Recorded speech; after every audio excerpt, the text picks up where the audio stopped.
It could be Kenya, it could be Fiji, it could be Tibet, New Zealand or South Africa. The people, landscapes and wildlife are so diverse you could be just about anywhere on Earth. But there's something very different here.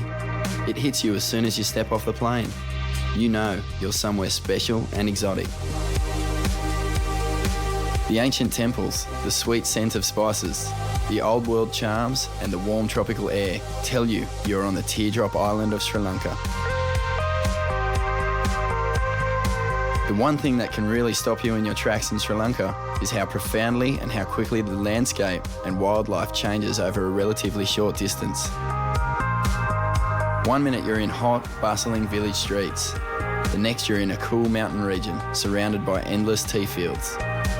You turn a corner and wild elephants are standing by the roadside with an African-esque plain behind them. Half an hour later and you're at the bottom of a huge waterfall, sheltering from the heat with the local monkeys. It's as if the trade winds have carried a few elements from every corner of the earth and deposited them all here on this one little island. And that's not far from the truth.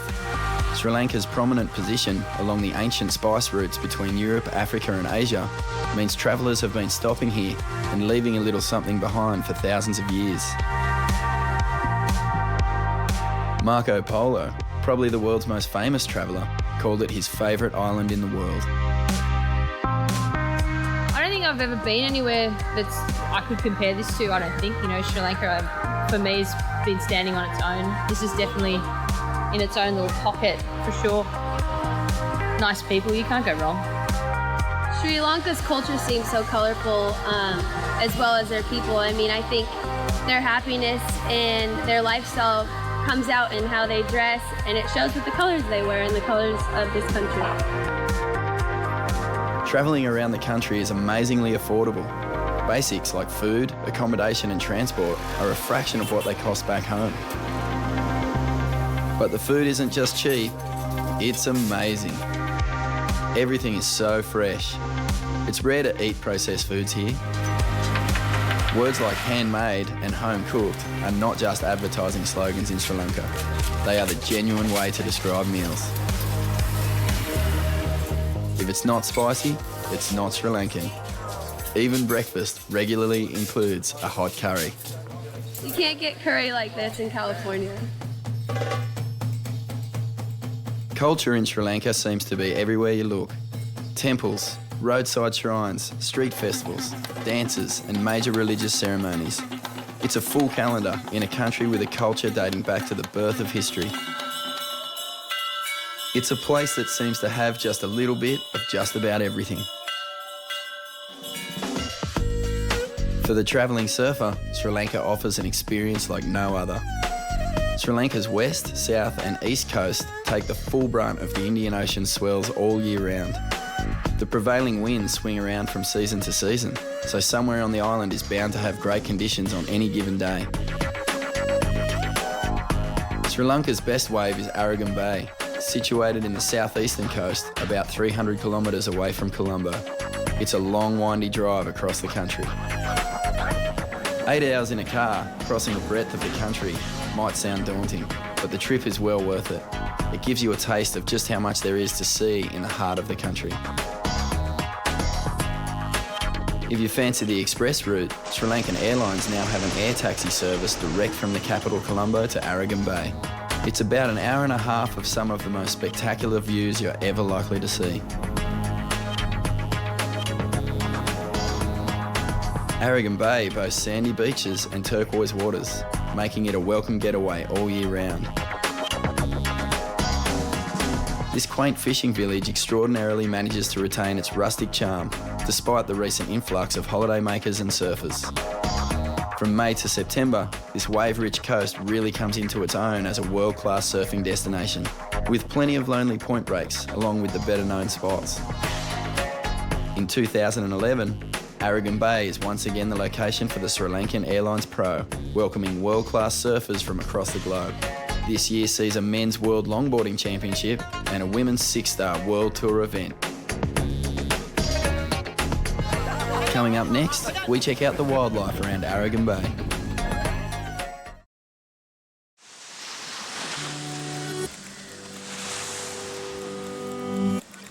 Aragon Bay is a true fishing village. The local people live off the sea, and it's been that way for thousands of years. Every morning, it's a pre-dawn preparation for an all-day trip out to sea. The fishermen enter and exit the sea through the surf every day, so they really have an appreciation of riding waves. The type of fish caught may change from season to season, but the fishing in this area is invariably successful. How the catch is divided is a mystery to the casual onlooker. People just seem to appear out of nowhere and take fish, but no one seems to mind. Every kitchen in the village must have fish permanently in stock. The best catch is taken off to market or sold to local restaurants. Old school four-wheel drives doing the heavy lifting. Needless to say, seeing a couple of oxen towing a cart full of fish is not something you see at home every day. These are the sort of sights that stay with you long after you've left Aragon Bay. It's really fun to just experience kind of the culture here, because a lot of times on surf trips you're just surfing.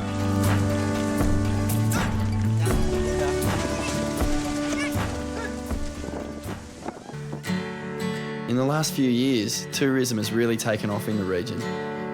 A year ago, this shack just sold pineapple juice, nothing else. Now it's a surf school and ding repair shop. And the pineapple juice is still going strong too.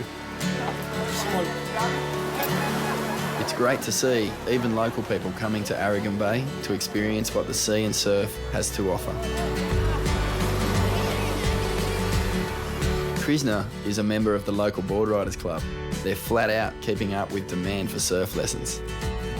The SP tour helped to bring more tourists here, and we are very busy this year running a surf school, and we're trying to promote more things in the future. So I all welcome you to come and Aragon Bay, come to Sri Lanka, and you can have a great time here. It's not just surfing that's taking off either. About half an hour's drive from Aragon Bay is Yala National Park, famous for its wildlife tours. A few of the girls competing in the Sri Lankan Airlines Pro Surf event decided to make a quick trip to check the animals out for themselves. It's not the sort of place you can drive through in the family station wagon.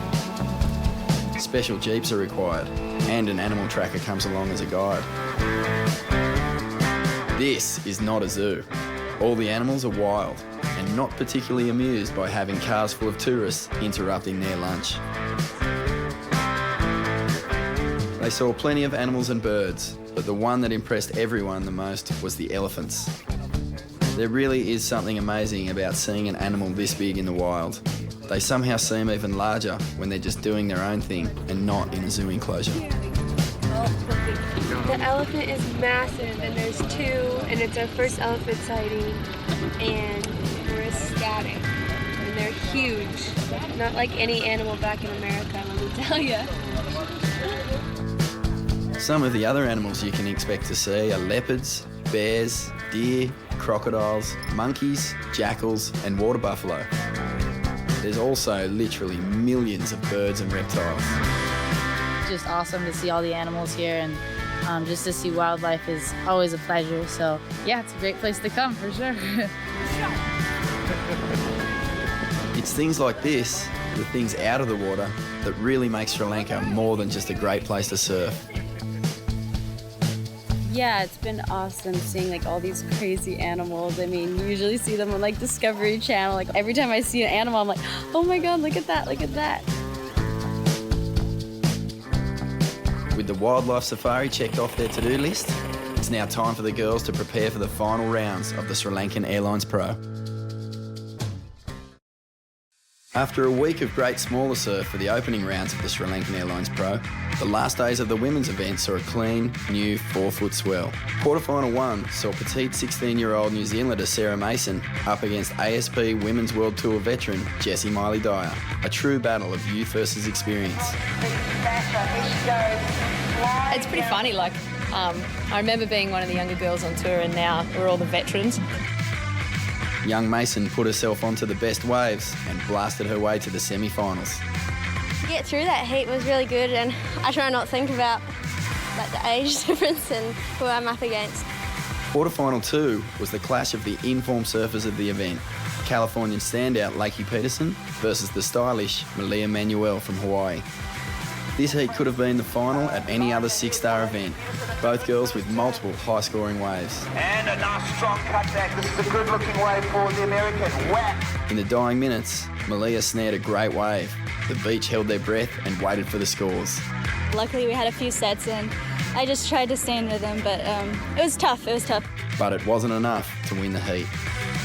Yeah, I was so nervous because they took so long to give out the score that Malia got, and it was so close. She can get a 7.5 on pretty much anything. She surfs so well, so I'm glad it worked out. Quarterfinal 3 saw Californian Courtney Conlog up against Dimity Stoyle from Australia. On a bomb, ladies and gentlemen. Carving top turn for the first move. That's a better first turn. And there's the second one. Cuts back into the front. This is a good-looking wave, ladies and gentlemen, and Dimity Stoyle executing a number of manoeuvres as she winds away down the point here at Aragon Bay.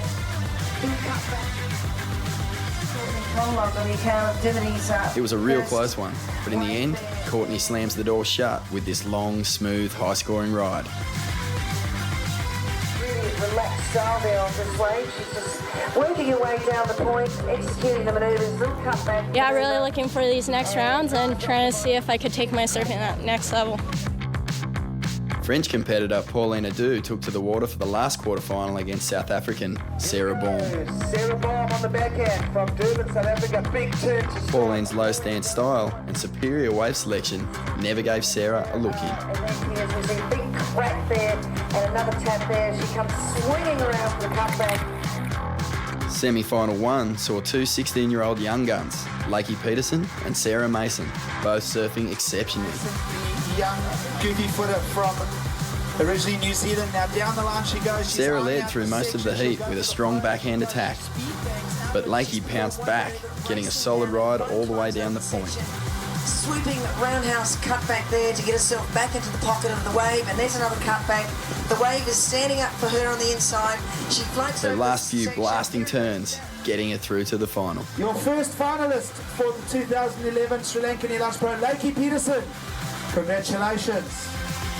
The second semi-final pitted Courtney Conlog against Paulina Du, both riders looking smooth. First manoeuvre there for Paulina Du. Another little snap there. Drives around. It's going to be a cutback.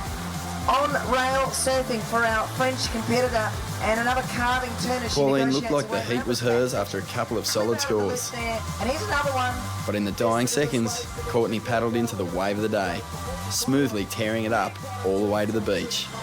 Great way to start, and a big whack to the lip as well. This is championship stuff of character, and it's a belter, people. Yeah, it was definitely a close finish, and going into the next round, I don't want any of those because then you're just like panicking and shaking, and those aren't ever fun. So stoked to get through and can't wait for the next round.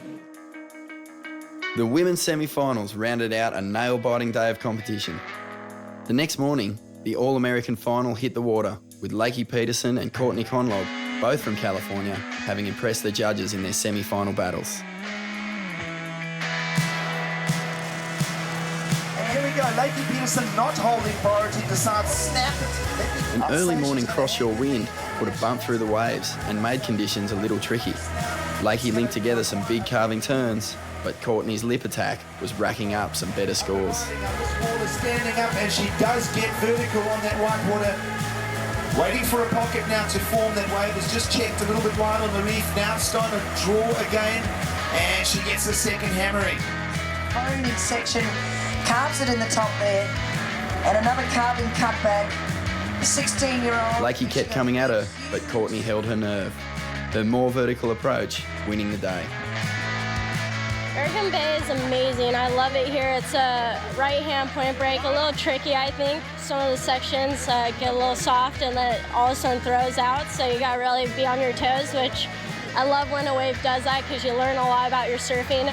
Just really thrilled to have a final with some good waves and to see a new place like Sri Lanka. And it's our first time coming here with the World Qualifying Series 6-star event, so I'm super excited to be here. I love the place, the people are amazing, and really looking forward to our next event. It was amazing having Lakey in the final, and she always puts on a great heat, and yeah, I had an amazing time. Congratulations, Courtney Conrad, champion for 2011.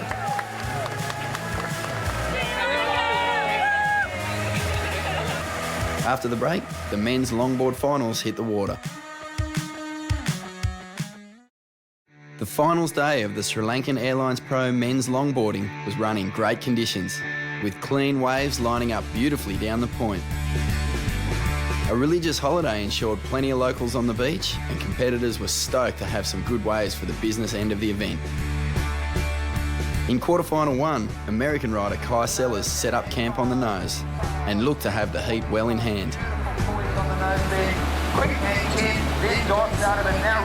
But 2009 World Longboard Champion Harley Ingleby from Australia had other ideas. His wave selection, trademark style and flow, progressing him to the semi-finals.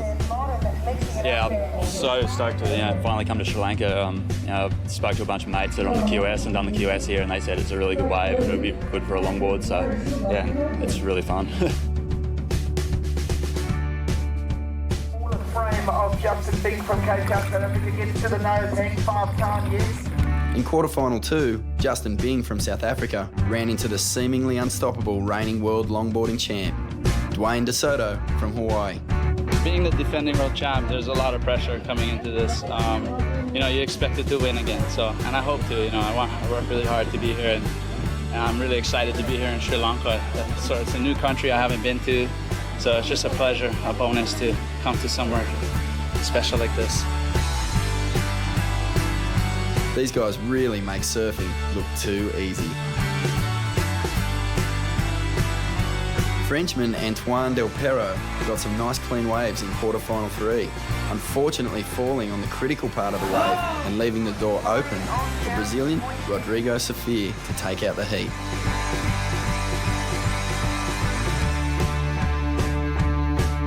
In quarterfinal 4, it was another Frenchman, Edouard Del Perro versus American Taylor Jensen. The Frenchie getting some little runners, but not doing enough to impress the judges. Taylor Jensen from the USA surfed a near-perfect heat. He took off deeper and attacked the lip harder than anyone else in the field so far. Jensen was suddenly looking like the man to beat.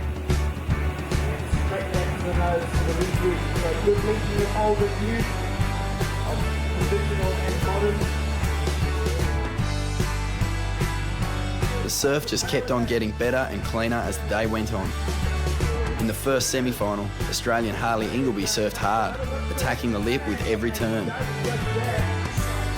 Straight up onto the nose, and he's staying there for quite some time. But world champ Dwayne DeSoto fought back, spinning the heat around to take the win. Whoa! Unbelievable! Tricky 360 surfing, really.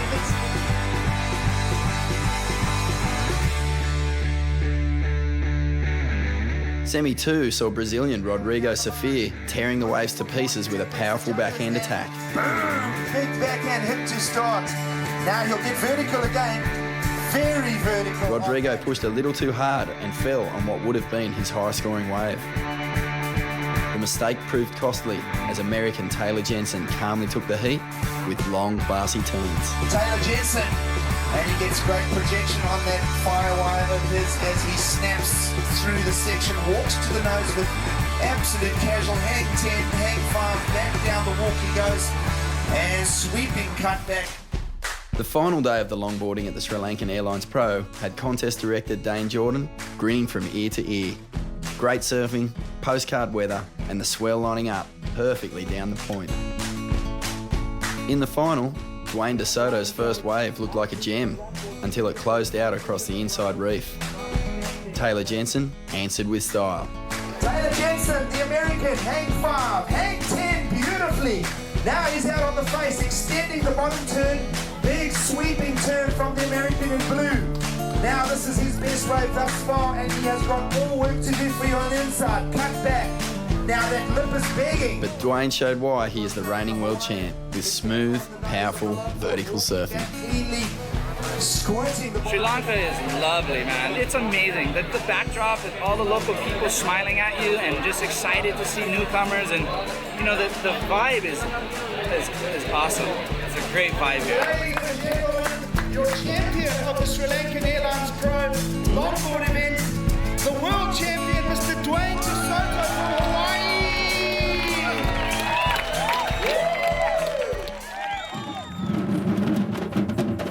Dwayne and Courtney's wins capped off a great event. The Sri Lankan Airlines Pro had another dream run at Aragon Bay. We hope to be hearing these drums again in a year's time at one of the best stops on the ASP's international surfing calendar.